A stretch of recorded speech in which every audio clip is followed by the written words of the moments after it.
ओम शांति। आज हम बात करते हैं कर्म की। आज मनुष्य कर्म प्रधान है। कर्म के अनुसार ही अपना जीवन यापन करता है। वैसे भी किसी को कहो कि भाई थोड़ा भगवान का ध्यान करो तो कहते हमारी तो कर्म ही पूजा है, कर्म ही सब कुछ है, कर्म करेंगे तो मिलेगा। राइट, बिल्कुल राइट बात है। लेकिन कर्म की भी एक अपनी कैटेगरी है।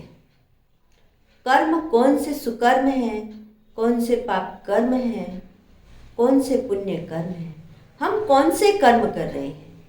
हर व्यक्ति अपने सोच से यही सोचता मैं तो अपना अच्छा कर्म कर रहा हूँ, लेकिन उस अच्छे कर्म के साथ भी हमारे साथ ऐसा क्या हो जाता है जिसकी भोगना हमें भोगनी पड़ती है। कर्म करने से पहले यदि हम थोड़ा सा सोच विचार लें, थोड़ा सा ध्यान दें, थोड़ा सा निरीक्षण करें, थोड़ा सा अपने कर्मों पर ध्यान देकर सोच समझ कर कर्म करें तो हमारे कर्म सुकर्म बन जाएंगे। तो कर्मों का भी अपना बहुत बड़ा रोल है जीवन में। जिस तरीके से हमारे जीवन में भगवान का रोल है, ठीक उसी प्रकार हमारे जीवन में कर्मों का भी बड़ा रोल है। कर्म हमें क्या से क्या बना दे और कर्म हमें कहाँ से कहाँ ले आए। चाहे तो ऊंचे से ऊंचा बना दे, चाहे तो नीचे से नीचा गिरा दे। तो कर्म के आधार पर मैं आपको एक छोटी सी स्टोरी सुनाती हूँ। एक बिजनेसमैन थे, उनका बहुत अच्छा बिजनेस था, लेकिन वो बहुत लोगों की आंखों में धूल झोंक झोंक करके लोगों को पागल बना बना कर इतना पैसा कमाया, इतना बड़ा बिजनेस बना लिया उन्होंने, और बड़े खुश होते थे कि लोग मेरी चालाकी को समझ नहीं पाते, देखो मैं कैसे लोगों को बेवकूफ़ बना देता हूँ और आज मैं कितनी अच्छी से ज़िंदगी अपने ठाट बाट से जी रहा हूँ। अच्छी तरह चल रही थी गाड़ी। एक दिन फिर उनका एक्सीडेंट हुआ और एक्सीडेंट में उन्होंने अपनी आंखें गंवा दी। जब उन्हें आंखें गंवा दी, एक्सीडेंट नॉर्मल किसी का भी हो सकता है,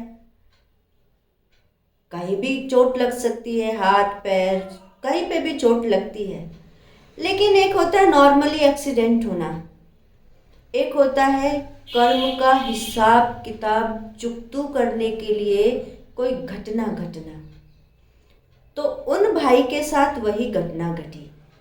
एक्सीडेंट तो हुआ, लेकिन इसमें मेन बात हुई कि उनको रियलाइज हुआ, उनके संकल्प अंदर में चलने लगे कि ये तो मेरे ही अपने पाप कर्म की सजा है जो मैंने अपनी दोनों आंखें खो दी। मैंने लोगों की आंख में धूल नहीं झोंकी, आज मैंने अपनी आंख में धूल झोंक ली। तो उन्हें बड़ा पछतावा हुआ और उस पछतावे को दूर करने के लिए उन्होंने कुछ पुण्य का कार्य करना शुरू किया।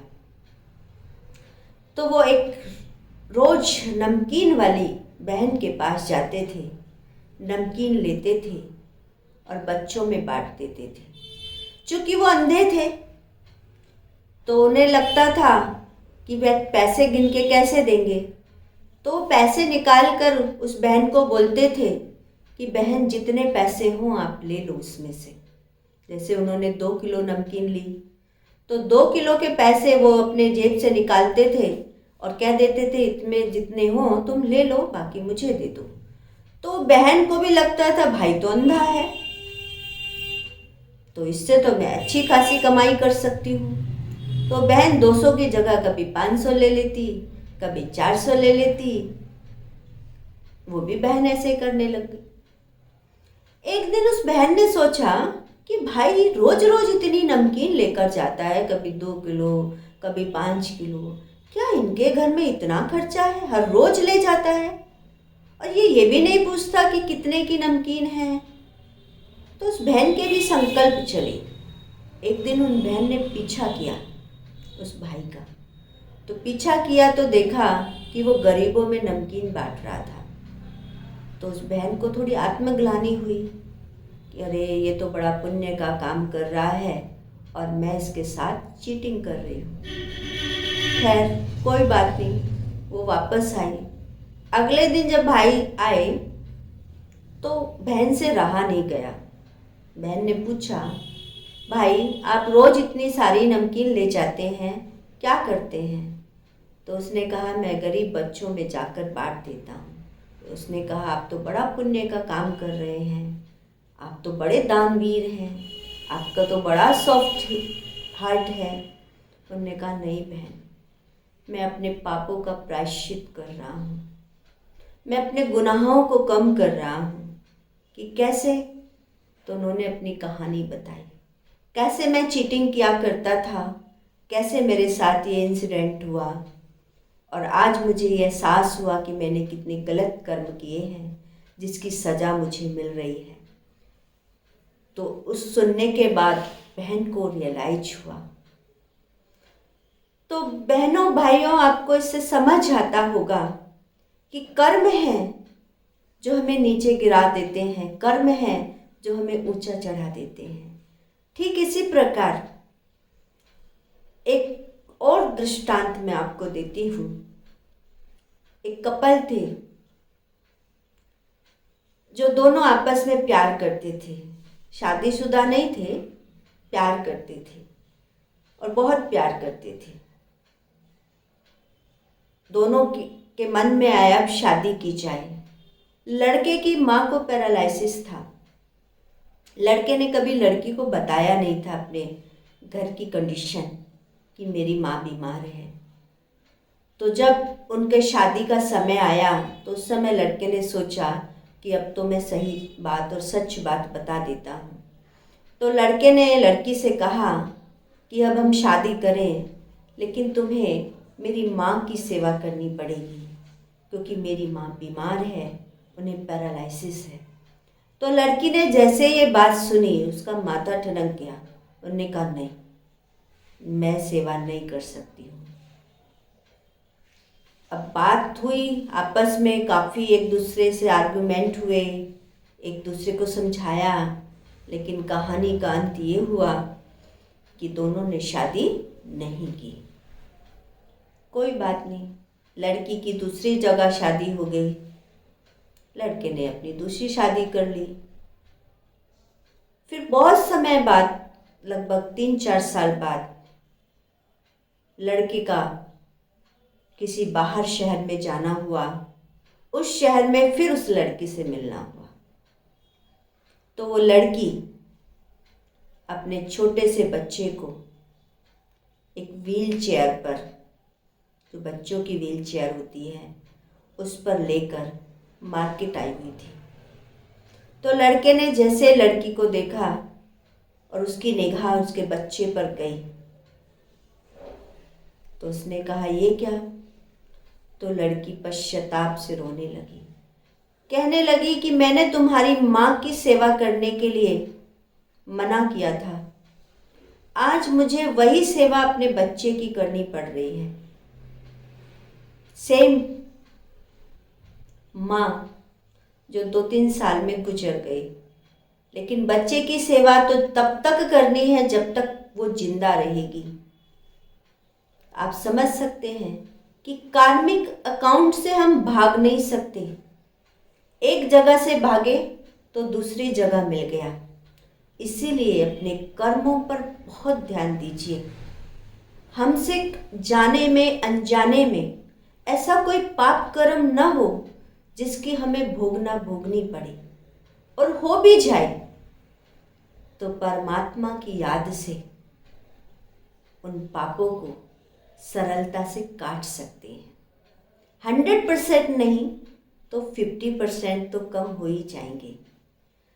तो जब हम अपने आप को आत्मा समझकर परमात्मा को याद करते हैं तो मेरे पिछले जन्म के कार्मिक अकाउंट भी धीरे धीरे समाप्त होने लगते हैं, क्योंकि परमात्मा की शक्ति, परमात्मा के गुण, परमात्मा के गुण जब मेरे अंदर आ जाते हैं तो मेरा जीवन, मेरे कर्म बदलने शुरू हो जाते हैं। जब मेरे कर्म बदलने शुरू हो जाते हैं तो मेरे कर्मों का खाता पॉजिटिव होना शुरू हो जाता है। और ये पॉजिटिव कहते हैं ना, जब बैंक बैलेंस बढ़ जाता है तो हमारा जो ऋण है वो चुकतू होना शुरू हो जाता है। जब कमाई बढ़ जाती है तो कर्जा खत्म होना शुरू हो जाता है। तो कार्मिक अकाउंट का भी जो कर्जा हमारी आत्मा पर चढ़ा हुआ होता है वो हमारी इस अविनाशी कमाई से, ज्ञान और योग से, परमात्मा की याद से जब आत्मा की कमाई होने लगती है तो आत्मा पे जो पाप कर्मों का जो ऋण है वो धीरे धीरे समाप्त होने लगता है। इसीलिए अपने कर्मों पर ध्यान देकर अपने सुकर्मों पर ध्यान दीजिए, सुकर्म कीजिए। और जब परमात्मा की याद होती है वहाँ हमेशा हमसे सुकर्म होते हैं। और जो पाप कर्म कुछ भोगनी भी पड़ती है, कुछ हिसाब किताब चुकतू करने भी होते हैं, तो ज्ञान के आधार से हम उन्हें सरलता से चुकतू कर सकते हैं, हंसते हंसते पार कर सकते हैं। क्योंकि आत्मा के अंदर इतनी पावर आ जाती है, इतनी शक्ति आ जाती है कि वो हिसाब किताब, वो भोगना उसे बहुत कम महसूस होती है। जैसे मक्खन से बाल निकाल देते हैं, ठीक उसी तरह से कहते हैं ना, हिसाब किताब यही चुकतू कर लो, नहीं तो धर्मराज के डंडे खाने पड़ते हैं।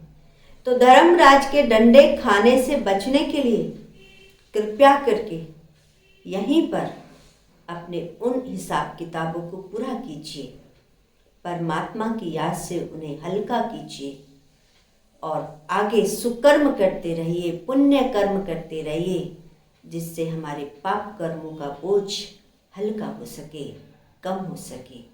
तो कर्मों की बड़ी गुह्य गति है।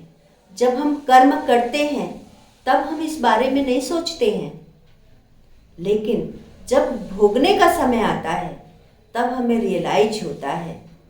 तो भोगने से पहले ही हम उन्हें पूरा अकाउंट क्लियर कर दें, पूरा हिसाब किताब क्लियर कर दें, तो हम हंसी खुशी अपना जीवन व्यतीत कर सकते हैं। और कर्म सुकर्म बनाकर, पुण्य कर्म करके हम अपना ये जीवन, वर्तमान का और भविष्य का जीवन भी सुधार सकते हैं। कर्मों की तो कहानी है।